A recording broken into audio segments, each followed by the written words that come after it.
95% মানুষই জানে না তার প্রিয় রং তার সম্বন্ধে কি বলে। আপনার প্রিয় রং কোনটি? কালো, নীল, সবুজ নাকি লাল? আপনার পছন্দের রং আপনার ব্যক্তিত্ব সম্বন্ধে অনেক কিছু ইঙ্গিত করে। আজকের শেষটা দেখে নিন কতটা মিলে আপনার সাথে। যদি আপনার প্রিয় রং কালো হয় তাহলে আপনাকে অনেকেই পছন্দ করে না।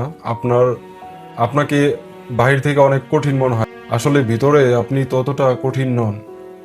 আপনি সহজে কাউকে বিশ্বাস করতে চান না। যদি কাউকে একবার বিশ্বাস করে ফেলেন তাহলে সবসময় তার পাশে থাকেন। যদি আপনার প্রিয় রং হয় নীল তাহলে আপনি অনেক ধৈর্যশীল, শান্ত এবং গভীরভাবে চিন্তা করতে বেশি পছন্দ করেন এবং আপনি অনেক বেশি লয়াল। আপনি কম কথা বললেও সবকিছু লক্ষ্য করেন নীরবে।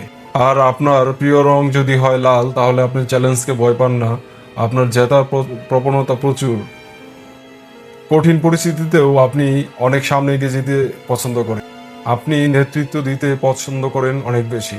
আর আপনার প্রিয় রং যদি হয় সবুজ তাহলে আপনি খুবই ভারসাম্য, আন্তরিক সম্পর্ককে মূল্য দেন বেশি। আপনার কাছে অনেক মানুষ নিজের মনের কথা খুলে বলতে বেশি স্বাচ্ছন্দ্য বোধ করে। আপনিও অনেকের কথা মনোযোগ সহকারে শোনেন। আর আপনার প্রিয় রং যদি হয় বেগুনি তাহলে আপনি প্রচুর সৃজনশীল, একটু আলাদা ধরনের চিন্তা করেন। নতুন আইডিয়া কিংবা কল্পনার জগৎ আপনাকে প্রচুর বেশি আকর্ষণ করে। আপনার রং যদি হয় হলুদ তাহলে আপনি বেশি ভ্রমণ করতে পছন্দ করেন, বেশি আনন্দে থাকতে পছন্দ করেন।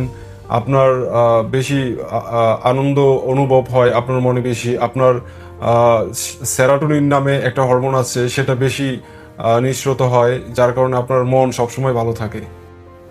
আর আপনি যদি হন সাদা রং প্রেমী তাহলে আপনি অবশ্যই শৃঙ্খলা, স্বাচ্ছন্দ্য এগুলাকে বেশি প্রাধান্য দেন। আপনি স্বচ্ছতাকে বেশি পছন্দ করেন।